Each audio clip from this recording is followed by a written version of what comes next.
कहानी की शुरुआत में बताया जाता है कि पृथ्वी पर जंग होने की वजह से पृथ्वी पूरी तरह से तबाह हो गई, जिसकी वजह से वहाँ के कुछ लोगों को चांद पर भेजा गया ताकि वो लोग वहाँ के कॉलोनीज बना सके, ताकि इंसानों का अस्तित्व फिर से बना रहे। लेकिन ये दोस्तों उतना आसान नहीं होता, क्योंकि यहाँ पर मेट्योर के बड़े बड़े तूफान आया करते थे, इसीलिए यहाँ पर बसना थोड़ा अभी कठिन था। और यही वजह है कि इंसानों ने इस आइडिया को कुछ समय के लिए त्याग दिया। सभी इंसान मिलकर अब चांद पे माइनिंग कर रहे थे, क्योंकि उन्हें जीने का आसान तरीकों को ढूंढना था और वो लोग अपनी कॉलोनीज बना के यहाँ पे रह सके। जो लोग यहाँ पे माइनिंग करते थे उन्हें दरअसल माइनर कहा जाता था, और उन सभी माइनर्स की फैमिली यहाँ पे रहा करती थी, जहाँ हम उन्हीं माइनर्स के बच्चों को देखते हैं जिनका जन्म चांद पे ही हुआ था। और वे सभी मिलकर अभी स्पेस रोवर को चलाने की कोशिश कर रहे हैं। स्पेस रोवर दोस्तों वो होता है जिसे कि अंतरिक्ष में चलाया जाता है। अब इससे पहले कि वो रोवर चालू होता तभी वहाँ पे कोई आ जाता है, जिससे डरकर ये सभी बच्चे छुप जाते हैं। इन्हीं बच्चे में से एक का नाम केलेब होता है, जिसके पास एक कैप्सूल था, और केलेब के डैड भी एक माइनर थे, लेकिन माइनिंग करते वक्त वहीं पर उनकी मौत हो गई। इसीलिए केलेब का अब इस दुनिया में कोई अपना नहीं होता,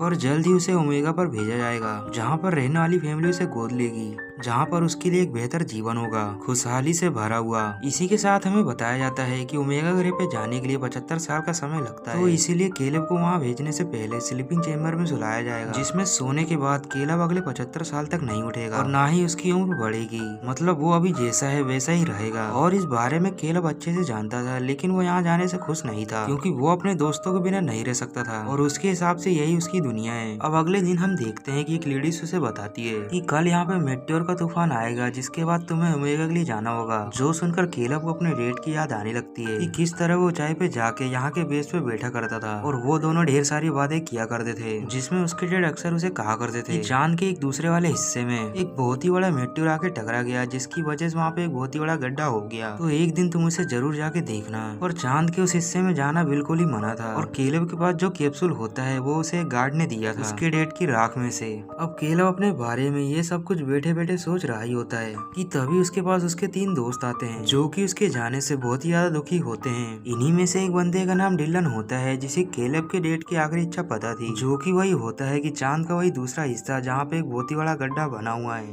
तो डिलन केलेब से कहता है कि तुम जाने के पहले अपने डेट की आखिरी इच्छा पूरी क्यों नहीं करते, जो सुनकर केलेब मान जाता है। पर चांद के उस हिस्से तक जाना आसान बात नहीं होती, इसीलिए सभी लोग वहाँ जाने के लिए सभी सामान को जुटाने लगते हैं। और सभी सामान जुटाने के बाद भी इन्हें यहाँ से निकलने के लिए एक कोड की जरूरत होती है, जिसके लिए इन्हें किसी की जरूरत थी, जो कि एक एडिसन नाम की लड़की होती है, और वह अभी फिलहाल नई नई अर्थ से आके चांद पे शिफ्ट हुई है। और तो और उसके डैड भी यहाँ पे बहुत ही बड़े साइंटिस्ट होते हैं, इसीलिए वो कोड को लाने में हमारी मदद कर सकती है। अब ये लोग एडिसन से बात करने के लिए चले जाते हैं, लेकिन वो इनसे बात नहीं करती और उठ के वहाँ से जाने लगती है। लेकिन तभी डिलन उसके पीछे जाता है और उसे रोककर अपने प्लान के बारे में बताता है, और ये भी कि तुम अजीब नहीं हो और हम तुमसे दोस्ती करना चाहते हैं। जहाँ कुछ देर सोचने के बाद आखिरकार वो मान जाती है, और वो कहती है कि मैं कोड लाने के बदले खुद भी वहाँ जाऊंगी, जिस पर डिलन हाँ कहते हुए मान जाता है। अब अगले दिन ये लोग सभी सामान को इकट्ठा करके रोवर पर चढ़ने लगते हैं। दरअसल ये लोग इस रोवर को चुरा रहे होते हैं, इसलिए केलेब उस रोवर के अलार्म को बंद कर देता है ताकि इनके बारे में किसी को भी पता नहीं चल सके। जिसके बाद ये लोग एडिसन के द्वारा लाए गए गुप्त कोड को डालते हैं, जिससे उस रोवर का दरवाजा आखिरकार खुल जाता है। अब ये लोग उस रोवर में बैठ के वहाँ से रवाना हो जाते हैं, जहाँ हम देखते हैं कि इस रोवर को डिलन ड्राइव कर रहा होता है, क्योंकि इन सभी में से उसे ही चलाना आता था। ये लोग इस चांद की सतह पे पहली बार आए होते हैं, जिस वजह से ये लोग यहाँ की चीजों को देख के काफी ज्यादा खुश हो रहे होते हैं। अब ये लोग आगे बढ़ते हुए अपने बारे में बताना शुरू करते हैं, जिसमें पहले केलेब अपने बारे में बताना शुरू करता है कि मेरे डैड कहा करते थे कि किस तरह से लोगों को चांद पे लाया गया और फिर लोगों से माइनिंग कराना स्टार्ट की गई, लेकिन जो व्यक्ति काम को पूरा नहीं कर पाता था, यानी कि उस माइनर को दिए गया काम यदि वो किए बिना ही मर जाता है, तो उसके अधूरे काम को उसके बेटे पूरे करेंगे। और शर्त ये होनी चाहिए कि उसका बेटा 18 साल से अधिक का हो, और अगर वह बंदा 18 साल से कम का होता है तो उसे ओमेगा ग्रह पे भेज दिया जाता है दूसरी फैमिली को गोद लेने के लिए। जो सुनकर एडिसन उसे कहती है कि माइनिंग का काम ही तो दिया गया था, तो इसमें बड़ी बात क्या है।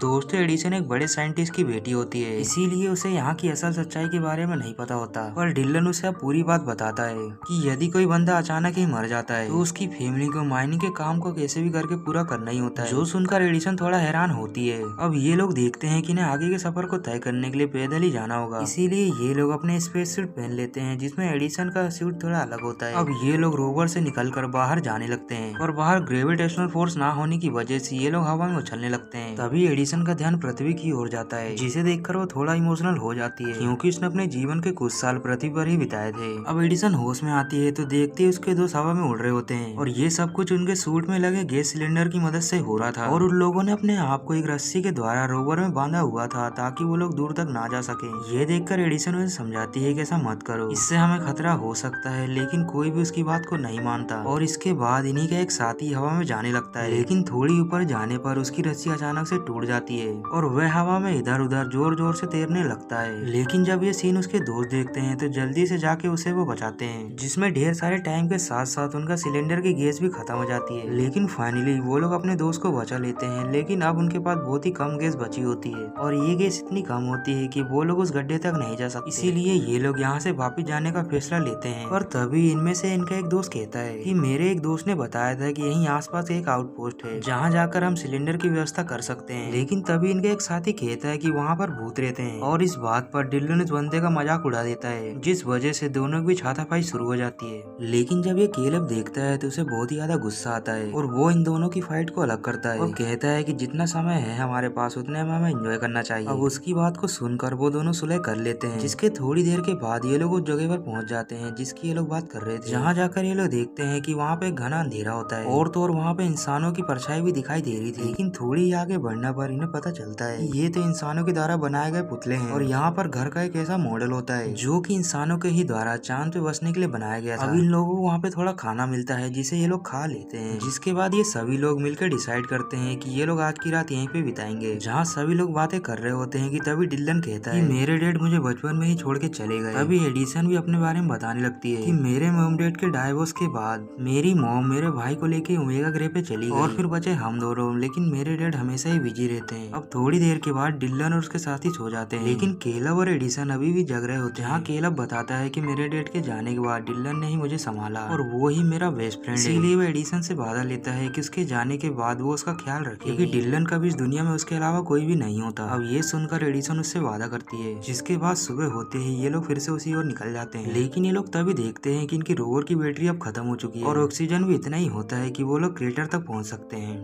पर इनके वापस आने के कोई भी चांसेस नहीं होते। इसीलिए ये लोग उस रोवर के अलार्म को ऑन कर देते हैं ताकि मेट्योर का तूफान आने के बाद भी इनके साथी इन्हें आके वहाँ बचा सके। अब ये सब करने के बाद ये लोग उस क्रेटर तक पहुँच जाते हैं, यानी कि उस बड़े से गड्ढे के पास। जहाँ जाने के बाद ये लोग सीढ़ियों से वहाँ नीचे उतरते हैं। तभी एडिसन को दीवार पे कुछ लिखा हुआ दिखाई देता है, जिसको टच करते ही वो बटन की तरफ प्रेस हो गया और देखते ही देखते वहाँ का माहौल पूरी तरह से चेंज हो गया और ये माहौल देखने में बिल्कुल पृथ्वी की तरह ही लग रहा था। और ये सब कुछ इन लोगों ने पहली बार ही देखा था, जो कि इनके लिए काफी रोमांचक होता है। अब केलब को फिर से एक बटन दिखाई देती है, जिसको हटाने के बाद उसे अपने मॉम डैड की तस्वीर दिखाई देती है, जो देखकर वो काफी ज्यादा दुखी हो जाता है, क्योंकि उसने अपनी मॉम को पहली बार ही देखा था। और वो यहाँ आने से एक बात तो समझ जाता है कि उसके डैड उसे बार बार यहाँ आने के लिए क्यों कह रहे थे। उस बटन के नीचे एक मैसेज भी होता है, जिसमें लिखा होता है कि उन्होंने अपनी जान खुद ली, क्योंकि वो नहीं चाहते थे कि उनकी ही तरह उनका बेटा भी दिन रात माइनिंग करे। और वह अपने बेटे को ओमेगा ग्रह पे भेजना चाहते थे, जहाँ पर उसके लिए एक बेहतर लाइफ है। इसीलिए उन्होंने केलब का 18 साल पहले होते ही उन्होंने खुद अपनी जान दे दी। अब ये सब कुछ जानकर केलब दुखी हो ही रहा होता है कि तभी उसके एक दोस्त की तबीयत खराब हो जाती है, जिसे ये लोग उठा के जल्द से जल्द ओवर की ओर ले जाने लगते हैं। लेकिन तभी बीच में ही अचानक मेट्योर का तूफान शुरू हो जाता है, जिसकी वजह से यहाँ अफरा तफरी मच जाती है और ये लोग अलग अलग हो जाते हैं और ये लोग जैसे तैसे करके रोवर के अंदर ही चले जाते हैं।